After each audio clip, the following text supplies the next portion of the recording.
देख रहे हैं अपना बिहार और आपके साथ मैं हूं विवेक। मांझी के प्लान की बात करते हैं। मांझी के प्लान बी की हवा निकल गई है। इस वक्त की सबसे बड़ी खबर आप जानिए। आरजेडी से अलग होने के सवाल पर सहयोगियों ने साथ छोड़ दिया और आरजेडी से अलग नहीं होना चाहती महागठबंधन की पार्टियां। तो ये इस वक्त की सबसे बड़ी खबर, मांझी के प्लान बी की हवा निकल गई है और खबर ये आ रही है कि आरजेडी से अलग होने के सवाल पर सहयोगियों ने साथ छोड़ दिया है। और खबर यह भी है कि आरजेडी से अलग नहीं होना चाहती महागठबंधन की तमाम पार्टियां। कांग्रेस, वीआईपी और सीपीआई ने अलग फ्रंट की कवायद को बताया गैर जरूरी। आरजेडी से अलग होकर तीसरा फ्रंट बनाना अभी गलत होगा।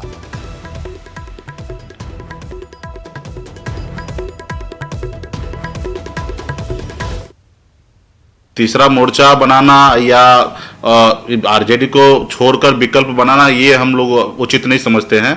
इससे तो फिर सीधा एनडीए को फायदा हो जाएगा। ठीक है, तो ऐसे कोई हम लोग रणनीति नहीं बनाएंगे। आज की राजनीति में थर्ड फ्रंट का कोई इस तरह का महत्व दिखाई नहीं पड़ता है। सीधा टकराव होगा भारतीय जनता पार्टी और जदयू और फिर जो गठबंधन होगा। हम आज भी, कांग्रेस पार्टी आज भी चाहेगी कि पुराने महागठबंधन के मजबूती के लिए और जितने साथी आते हैं उन सबका स्वागत है, लेकिन महागठबंधन जो 2014 में बना था वो आज बरकरार है और उसको और व्यापक आगे विधानसभा में किया जाएगा, लेकिन उसको तोड़ा नहीं जा सकता। अब जब ये तेजस्वी एक्सप्रेस खुल गया है, अब जो चढ़ेंगे उनका बेड़ा पार होगा, जो छूटेंगे वो पछताएंगे। जुड़ते हैं अमित कुमार सिंह से, हमारे सहयोगी मौजूद हैं। अमित, महागठबंधन के भीतर एक और गठबंधन बनाने की कवायद करने वाले लोग आज महागठबंधन से ही बाहर किसी दहलीज पर खड़े हुए दिखाई दे रहे हैं। कोई उनके साथ नहीं है। मांझी आज अकेले हो गए हैं।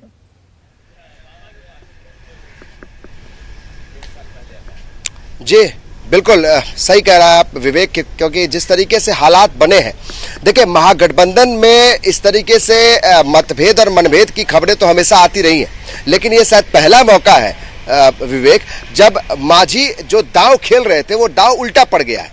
मतलब लगातार कल जैसे ही उनका बयान आया वो मुखर तौर पर होकर किस तरीके से बोल रहे थे कि आरजेडी से अलग होकर बाकी सहयोगी, यानी कि उसमें सीपीआई, तमाम जो कांग्रेस और मुकेश सैनी की पार्टी वीआईपी, उपेंद्र कुशवाहा की चर्चा कर रहे थे। लेकिन न्यूज़ 18 ने एक कोशिश की कि एक पड़ताल की जाए, वाकई में जो जीतन राम मांझी बोल रहे हैं, जिस तेवर से और जिस कॉन्फिडेंस में बोल रहे हैं, क्या वाकई उनके जो बाकी सहयोगियों के बीच में कुछ खिचड़ी पक रही है। तो कई जो पार्टियां हैं, जो सहयोगी पार्टियां महागठबंधन में, उनसे हमने बातचीत की। सब ने एक सुर से कहा कि देखिए अभी दो धारा चल रही है बिहार में, विधानसभा का चुनाव होना है, ऐसे में बीजेपी और जेडीयू से लड़ने के लिए आरजेडी के साथ मिलकर ही चुनाव लड़ना होगा। और जीतन राम मांझी किसी बात के लिए नाराज भले ही हो, लेकिन यहाँ पे कोई तीसरा फ्रंट अभी काम नहीं कर सकता। जबकि खुले तौर पर कल जीतन राम मांझी ने कहा था कि अगर आरजेडी उनके बातों को नहीं मानती तो अब हम लोग बाकी पार्टियां आरजेडी को छोड़कर एक दूसरे विकल्प के तौर पे देखते हैं। तो कहीं ना कहीं एक बड़ा झटका हम कह सकते हैं, मान सकते हैं इसमें कि जीतन राम मांझी के लिए है, क्योंकि क्या आप माहौल बनाने के लिए इस तरीके से आप कर रहे थे, जबकि ये सारी पार्टियां समझती हैं कि आरजेडी एक सबसे बड़ी पार्टी है महागठबंधन में, एक बड़े जनाधार वाली पार्टी है। शायद यही कारण है कि आरजेडी के नेता आगे बढ़कर कहते हैं कि अब तेजस्वी एक्सप्रेस निकल चुकी है, जो इस गाड़ी पे चढ़ना चाहते हैं वो चढ़ जाए, उनका फायदा होगा। जो अगर सोच रहे हैं, विचार कर रहे हैं, तो उनको पछताना होगा। यानी कि दो टूक में जीतन राम मांझी को संदेश देते हुए आरजेडी ये कह रही है कि आप कोई भी इसमें ताकत या जोर आजमाइश मत कीजिए, क्योंकि जिसकी ताकत आप हमारे साथ बने रहिए। विजय यादव हमारे साथ हम प्रवक्ता मौजूद हैं, उनसे जरा बात करते हैं। विजय यादव जी, क्या हो गया? कल तक बात हो रही थी कि महागठबंधन के अंदर भी एक गठबंधन बन सकता है। मांझी जी ने अल्टीमेटम भी दिया, 25 तारीख का ऐलान कर दिया, अगर वहां तक अगर बात नहीं बनती है तो फिर अलग हो जाएंगे। लेकिन आज जो जीतन राम मांझी जिन लोगों के साथ बैठक कर रहे थे अलग अलग विभिन्न जगहों पर, कभी रात में कभी दिन में, आज तो मांझी जी को ही हाशिए पर लोगों ने खड़ा कर दिया।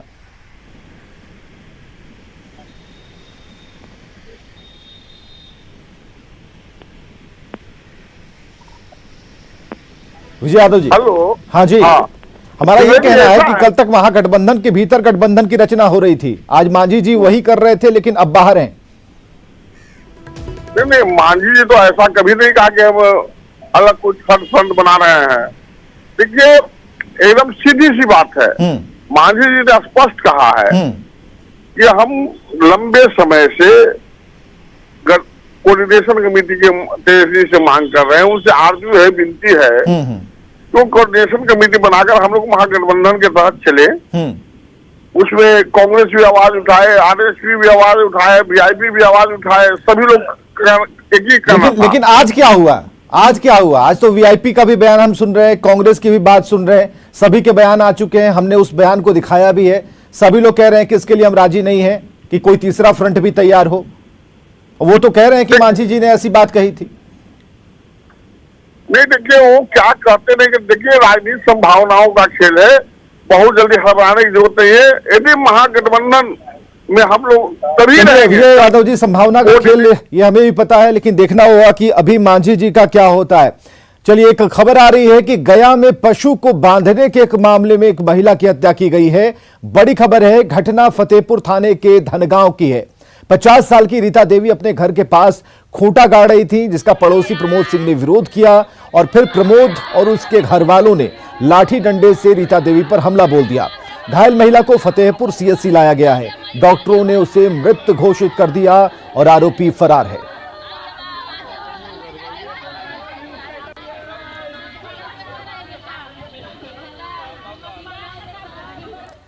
और खबर है नवादा से, जहां के वर्सलीगंज में युवक का शव मिलने के बाद लोगों ने सड़क जाम कर घंटों हंगामा किया। मृतक की पहचान मुड़लचक के मिथुन यादव के रूप में हुई है।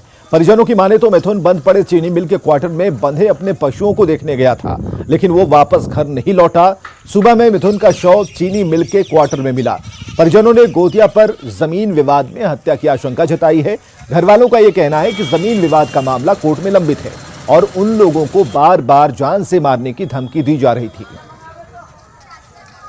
कारण मतलब 2 दिन पहले धमकी दिया था, तो ड्यूटी करके आ रहा था तो मार के झाड़ में फेंक दिया।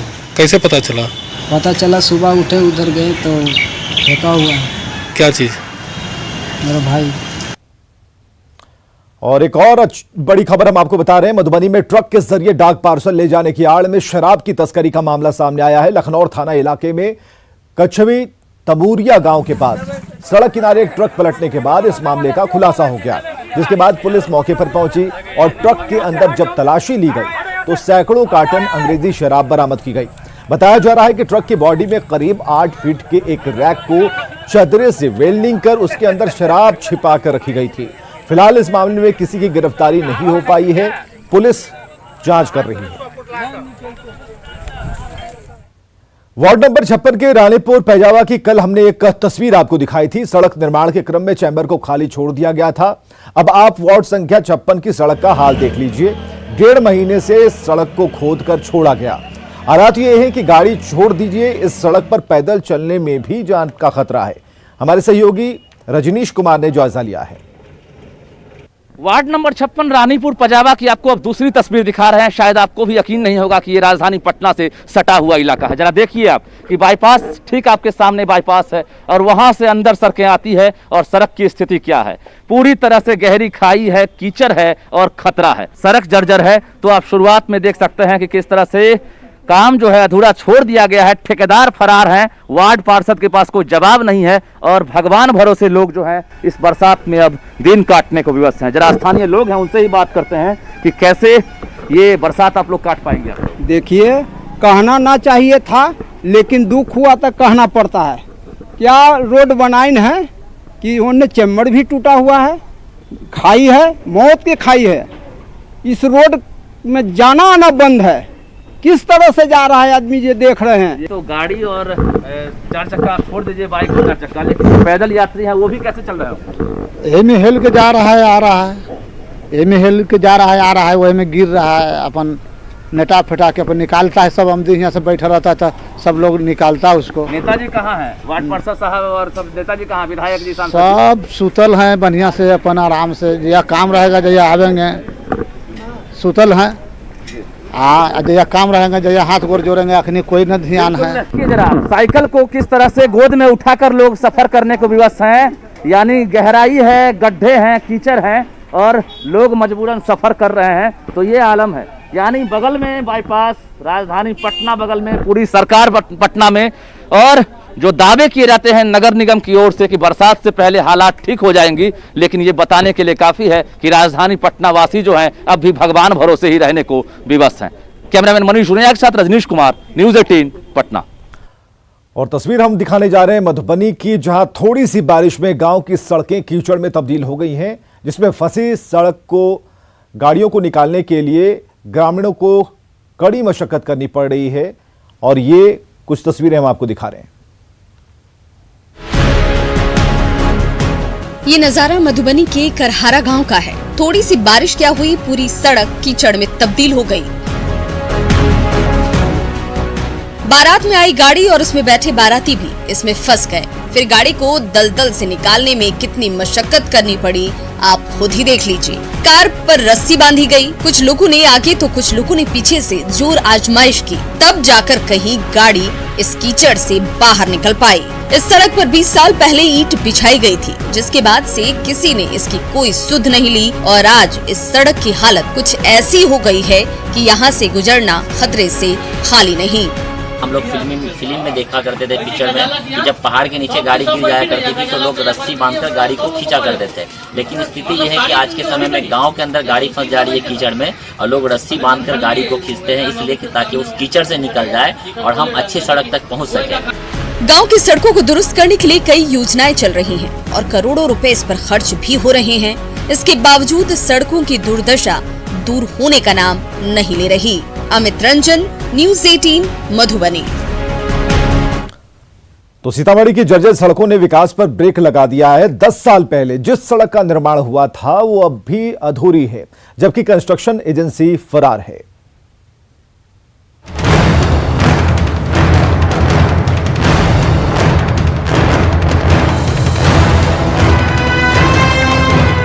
धूल का गुबार, बड़े बड़े पत्थर और मिट्टी के ढेर, ये राष्ट्रीय उच्च पथ 104 का नजारा है। इसका निर्माण पिछले 10 साल से चल रहा है। 120 करोड़ रुपए खर्च हो चुके हैं, लेकिन सड़क की तस्वीर अब भी ऐसी ही है, जबकि कंस्ट्रक्शन एजेंसी फरार हो चुकी है। अब बरसात आने वाली है, जिसमें इस सड़क पर गाड़ियां तो बमुश्किल ही, लेकिन नाव जरूर चल सकेगी। बाढ़ के दौरान रोड पर पानी चलने लगता है, कटाव हो जाता है, जैसे तैसे लोग पानी हेल के आ रहे हैं, जा रहे हैं, लोग नाव के सहारे लोग आ जा रहे हैं। मतलब स्थिति इससे बुरी कोई हो ही नहीं सकती है। 2-2 साल से इन लोग 3 बार 4 बार टेंडर करा रहे हैं, क्या है नहीं समझ पाए, लेकिन जल्द से जल्द खत्म करना चाहिए। दयनीय स्थिति है। लोग यहाँ से जो शिवहर जाते हैं, शिवहर से आते हैं तो लगता है जैसे दिल्ली पैदल चले गए, उस तरह का कष्ट इन लोग को होता है। ये सड़क शिवहर जिले की लाइफलाइन है। एक तरफ से सीतामढ़ी तो दूसरी ओर से मोतिहारी से जुड़ती है। रोजाना हजारों लोग ईश्वर का नाम लेते हुए इस सड़क से गुजरने को मजबूर हैं।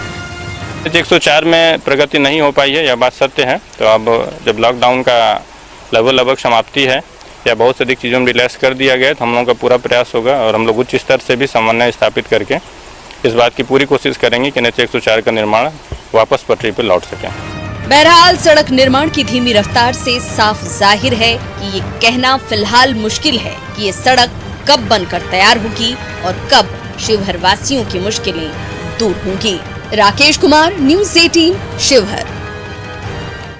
और अब बात करेंगे कटिहार की, जहां नगर निगम 2 साल बाद भी कचरे से खाद बनाना की योजना को धरातल पर नहीं उतार पाया है। 2 साल पहले मॉडल बस स्टैंड के पास कचरा डंपिंग पॉइंट बनाया गया था, जहां रोजाना शहर का कचरा डंप होता था, और आज यहां कचरे का अंबार है और दुर्गंध फैल रही है, लेकिन इससे खाद बनाने की योजना अभी शुरू नहीं हो पाई है।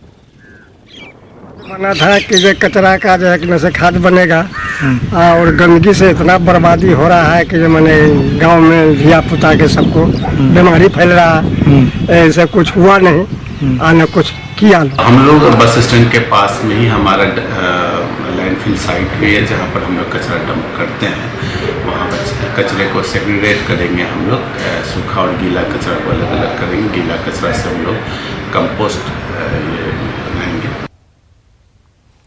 समय पर मानसून की बारिश ने किसानों के चेहरे पर खुशी ला दी है। मानसून की पहली बारिश के बाद किसान धान की खेती के लिए खेत तैयार करने में जुट गए हैं। न्यूज़ 18 संवाददाता अमित कुमार ने हाजीपुर के गांव में जाकर किसानों से बातचीत की। मानसून का समय पे आना किसानों के चेहरे पर खुशहाली लेकर के आई है। इस वक्त हम मौजूद हैं हाजीपुर के इलाका है ये, और यहाँ पे देख सकते हैं किस तरह से किसान जो है वो अपने खेत में काम कर रहे हैं लगातार। तो धान की रोपनी को लेकर के ये खेत में जो है वो कुराल चला रहे हैं। तो हमारे साथ कुछ किसान हैं, इनसे बात भी जान लेते हैं। क्या नाम हुआ आपका? हमारा नाम हुआ तूफानी। तूफानी, ये बताइएगा कि मौसम जो है इस बार समय पे आया है, अच्छी बारिश की उम्मीद जताई जा रही है, आप लोग क्या उम्मीद कर रहे हैं? उम्मीद कर रहे हैं कि सब समय पर मानसून आ गया, बारिश भी होगी, इस बार धान की फसल भी होगा, अच्छी मानसून मिला हम लोगों को, अच्छा पैदावार को उम्मीद है। अच्छा पैदावार को उम्मीद है। ये बताइए मुकेश जी कि इस बार मानसून सही समय पे आया है, क्या उम्मीद कर रहे हैं आप? बिल्कुल, हम लोग मानसून के स्वागत के लिए तैयार हैं और अभी जो धान का फसल है वो हम लोग का अच्छा होगा, पूरा विश्वास है। लेकिन सरकार की तरफ से सिंचाई की जो व्यवस्था पहले से होनी चाहिए था वो अभी तक नहीं हुई है। उम्मीद कर सकते हैं कि इस बार बढ़िया पैदावार? जी बिल्कुल, इस बार धान का खेती जो है वो अच्छा होगा। चलिए, तो धान का खेती अच्छा होगा। हालांकि कुछ समस्या आ रही है बीज को लेकर के, लेकिन कह रहे हैं कि जो बीज है वो हम बाजार से लेकर के आए हैं, और यूरिया भी जो है उसकी भी खरीदारी हम लोग करेंगे। लेकिन सबसे अहम बात है, बड़ी जो बात है वो यही है कि मानसून जो है उसने समय पे दस्तक दिया है और लगातार जो है बारिश भी हो रही है, और इस बारिश ने किसानों के चेहरे पे एक उम्मीद की किरण जगाई है। उम्मीद ये कि इस बार जो धान का पैदावार है वो अच्छा होगा, किसानों की जो माली हालत है उसमें सुधार होगी। कैमरा पर्सन नीलमणि के साथ अमित कुमार, न्यूज़ 18 हाजीपुर। वो गलवान घाटी में दुश्मनों से लोहा लेते हुए वैशाली के लाल नितेश कुमार बुरी तरह से घायल हो गए हैं, और ऐसे में हाजीपुर में रह रहा उनका परिवार उनकी सलामती की दुआ मांग रहा है।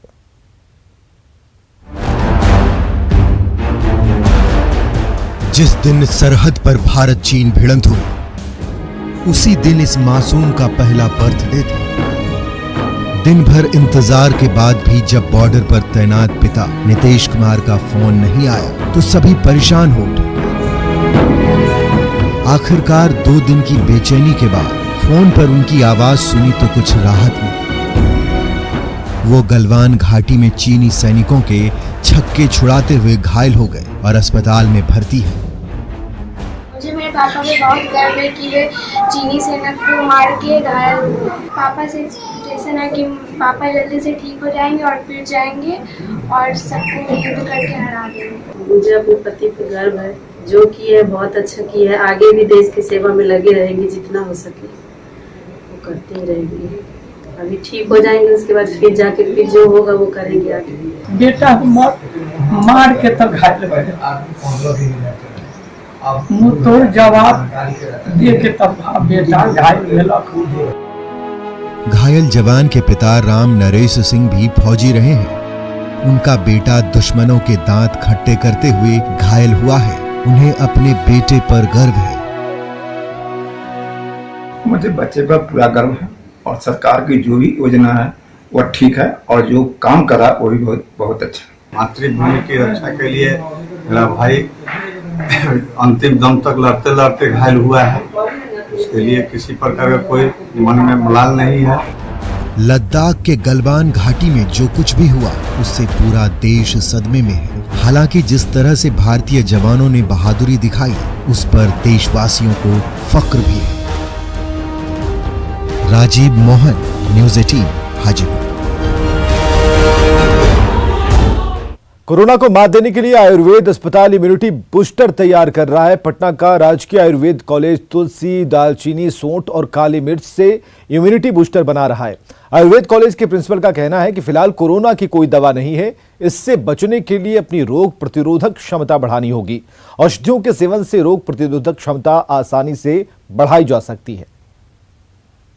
इम्यूनिटी को इन्हांस करना ये सबसे बड़ा जो है, आप जानते हैं कि रोग जो है 70% रोग जो है कोरोना ही नहीं, कोरोना तो है ही, 70% रोग हम लोग मानते हैं कि किसी न किसी तरह बॉडी इम्यूनिटी के कम हो जाने से, क्षीण हो जाने की वजह से होता है।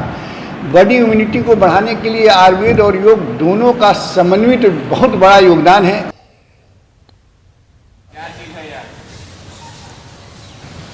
तो पटना के आयुर्वेद कॉलेज की का कहना है कि आप अपनी इम्यून सिस्टम को बढ़ाइए और मरीजों को ये बूस्टर दिया जा रहा है जो कि आयुर्वेद कॉलेज की तरफ से तैयार किया गया है।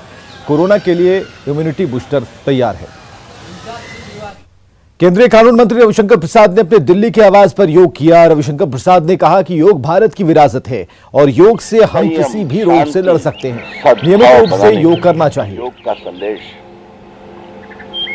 माननीय प्रधानमंत्री बनाए, योग करें, प्राणायाम करें, पारस्परिक सद्भाव का सेतु बनाता है। यही तो योग का संदेश है। अंतर्राष्ट्रीय योग दिवस पर अब सियासत शुरू हो गई है। कांग्रेस ने बीजेपी पर योग को बेचने का आरोप लगाया है। वहीं आरजेडी का आरोप है कि बीजेपी एक एजेंडे के तौर पर योग का प्रचार कर रही है। शिवानंद तिवारी ने कहा है कि बीजेपी को लगता है कि योग को उन्होंने ही जिंदा किया है। सदियों का है, संघियों का ही सिर्फ नहीं है, यह सदियों से होता आ रहा है। और उसके बाद भी जब देश आज़ाद हुआ तो प्रथम प्रधानमंत्री देश के पंडित जवाहरलाल नेहरू लगातार योग नियमित करते थे, जिसका फोटो भी अनेक जगह वायरल हुआ। तमाम देश के संत, महंत, नेता, राजनेता, समाज सेवी, गांव के लोग योग करते रहे हैं, लेकिन कभी कांग्रेस पार्टी ने योग का ब्रांडिंग नहीं किया, योग को बेचने का काम नहीं हो किया। दिक्कत क्या होती है कि भारतीय जनता पार्टी जो है उसको इस तरह से उठा रही है कि जैसे योग इस देश में यानी खोद खाद के इन्हीं लोगों ने निकाला है और अगर ये नहीं होते तो योग खत्म हो जाता है। इस तरह से जो प्रचार है एक पार्टी के एजेंडा के तौर पर जो है आप प्रचार कर रहे हैं और सब चीजों में इनकी यही आदत है।